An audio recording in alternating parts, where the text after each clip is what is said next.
Hello friends, welcome to Radiant Competition Classes. आज मैं आप लोगों के समक्ष बिहार नियोजित शिक्षक सक्षमता परीक्षा और बीपीएससी टीआरई 3.0 की तैयारी जितने भी लोग कर रहे हैं, मैं सामान्य अध्ययन के तहत भूगोल के 20 अति महत्वपूर्ण प्रश्न आपके समक्ष प्रस्तुत करने वाला हूं और यहां से निश्चित रूप से लड़ेगा ही इसी तरह के प्रश्न पूछे जाते हैं। दोस्तों, बिल्कुल घबराने की ज़रूरत नहीं है। पैसेंस के साथ तैयारी कीजिए, धैर्य के साथ तैयारी यदि आप कीजिएगा तो निश्चित रूप से सफलता आपके पास आएगी ही।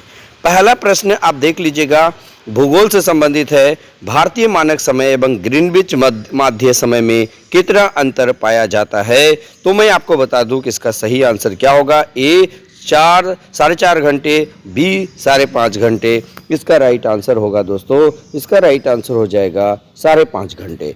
यानी भारतीय मानक समय, आप जानते हैं भारत का मानक देशांतर 82.5 डिग्री पूर्वी देशांतर है और भारत का मानक समय ग्रीनविच यानी जीएमटी से 5.5 घंटा आगे है। ये क्वेश्चन हर एग्जाम में पूछा जाता है। चलिए दोस्तों, अगला प्रश्न देखते हैं। देखिएगा, ये दूसरा प्रश्न आपके समक्ष है। भारत का सुदूर दक्षिणी बिंदु कौन सा है? यानी कि देखिए, दो ही ऑप्शन दिए हैं ताकि कम समय में अधिक से अधिक प्रश्न मैं आपके समक्ष करा पाऊं। भारत का सुदूर दक्षिणी बिंदु कौन सा है? ए कन्याकुमारी, बी इंदिरा पॉइंट। देखिएगा, दो तरह का प्रश्न, दोनों आंसर सही होगा। आप देखिए किस तरह से, भारत का सुदूर दक्षिणी बिंदु कौन सा है, तो इसका राइट आंसर हो जाएगा इंदिरा पॉइंट।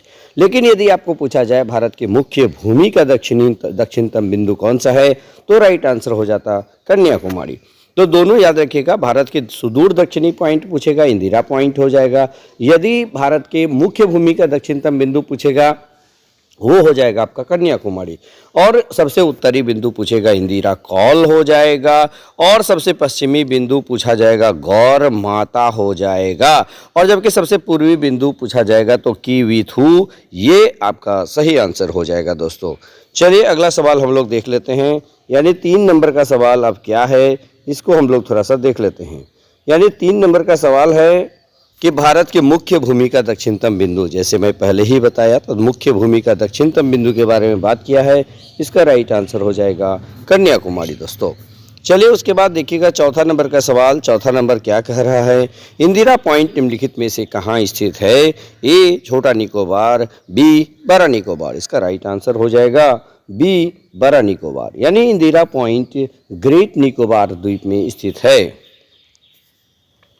अगला सवाल हम लोग देख लेते हैं। ये 5 नंबर का सवाल। 5 नंबर का सवाल क्या कह रहा है, आप इसे भी थोड़ा सा देख लीजिएगा। ये कह रहा है कि भारत की सबसे लंबी स्थलीय सीमा किस देश के साथ है? ए नेपाल, बी बांग्लादेश। इसका राइट आंसर हो जाएगा बांग्लादेश। यानी भारत की सबसे लंबी स्थलीय सीमा बांग्लादेश के साथ है, जबकि सबसे कम अफगानिस्तान के साथ है। उसके बाद देखिएगा छठा नंबर का प्रश्न। छठा नंबर कह रहा है क्या कि भारत और पाकिस्तान के बीच सीमा निर्धारित की गई थी कौन सी रेखा के द्वारा? यानी भारत और पाकिस्तान के बीच कौन सी सीमा रेखा है? ए डूरंड रेखा, बी रेड क्लिफ। तो इसका राइट आंसर हो जाएगा बी रेड क्लिफ। ये भी क्वेश्चन निश्चित रूप से पूछा जाता है। चलिए उसके बाद देखिए 7 नंबर का सवाल है। 7 नंबर कह रहा है कि भारत और पाकिस्तान के मध्य सीमा रेखा किसका उदाहरण है? अध्यारोपित सीमा रेखा और बी अवशिष्ट सीमा रेखा। इसका राइट आंसर हो जाएगा ए अध्यारोपित सीमा रेखा। मैं आपको बता दूं कि अध्यारोपित सीमा रेखा क्या होता है। जब किसी शक्तिशाली राष्ट्र के द्वारा किसी छोटे राष्ट्र यानी कमजोर या अक्षम राष्ट्र पर एक जो अध्यारोपित यानी कि जबरदस्ती या उसको प्रेशर दे करके उसको मानने के लिए बाध्य किया जाता है, तो ऐसी जो सीमा रेखा होती है उसे अध्यारोपित सीमा रेखा कहते हैं। तो भारत और पाकिस्तान के बीच ये अध्यारोपित सीमा रेखा है रेड क्लिफ। नेक्स्ट 8 नंबर का सवाल देखिएगा। भारत और चीन के उत्तर पूर्वी सीमा का सीमांकन कौन सी रेखा करती है? यानी भारत और चीन के बीच कौन सी सीमा रेखा है? इसका राइट आंसर हो जाएगा मैकमोहन रेखा। उसके बाद अगला सवाल देख लीजिएगा। 9 नंबर का सवाल है। कह रहा है कि किसके द्वारा भारत और श्रीलंका एक दूसरे से अलग होता है? ए सुएज नहर, बी पाक जलडमरू मध्य। इसका राइट आंसर हो जाएगा पाक जलडमरू मध्य।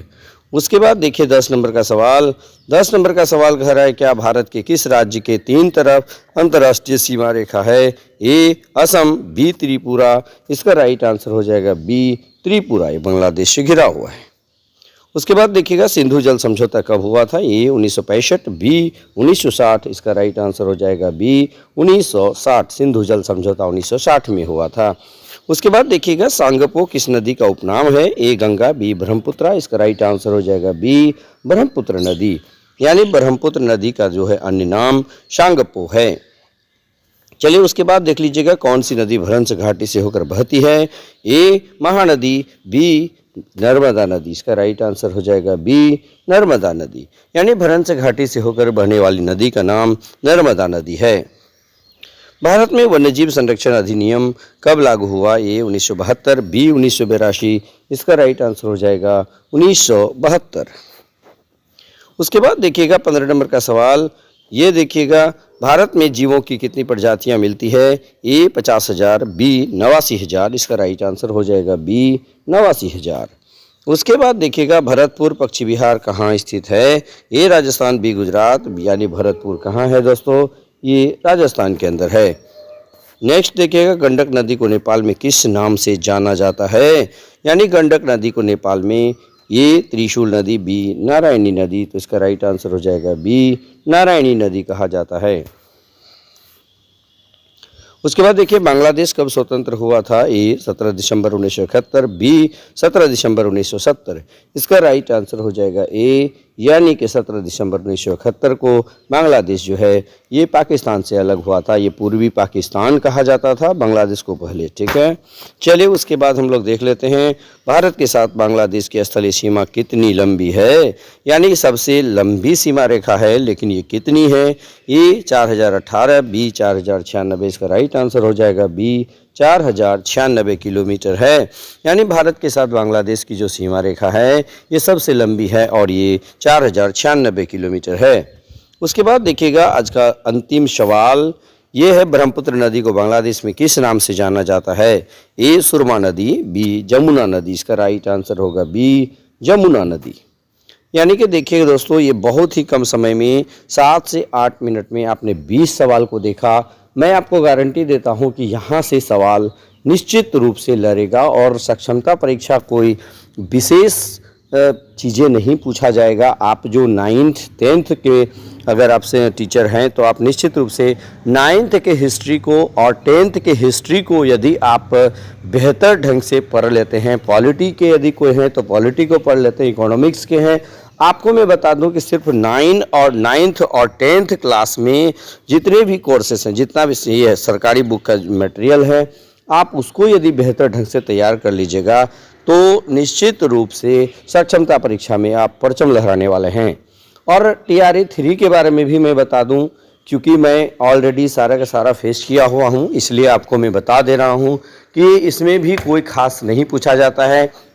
हम लोगों को परेशानी इसलिए हो जाती है दोस्तों, हम लोग बाजार के जो प्रैक्टिस वर्कबुक पढ़ लेते हैं वहाँ से बिल्कुल फंसने की उम्मीद नहीं रहती है। लेकिन मैं आपको एकदम सही बता दूं कि 9th और 10th का यदि हिस्ट्री, ज्योग्राफी, पॉलिटी और इकोनॉमिक्स आप पढ़ लीजिएगा तो GS के सारे सवाल आप बेहतर ढंग से कर लीजिएगा, आपको पता भी नहीं चलेगा। और जितना समय आप प्रैक्टिस वर्कबुक में लगाते हैं उसका 50% समय आप यहाँ लगाइएगा तो जो सिक्योरिटी होगी, वो सुरक्षा जो आपका होगा, आपका जो निश्चितता होगी यहाँ बढ़ जाएगी दोस्तों। तो बस आज के वीडियो में इतना ही। यदि हमारा यह वीडियो आपको अच्छा लगे तो लाइक, शेयर और कमेंट जरूर कीजिएगा। धन्यवाद।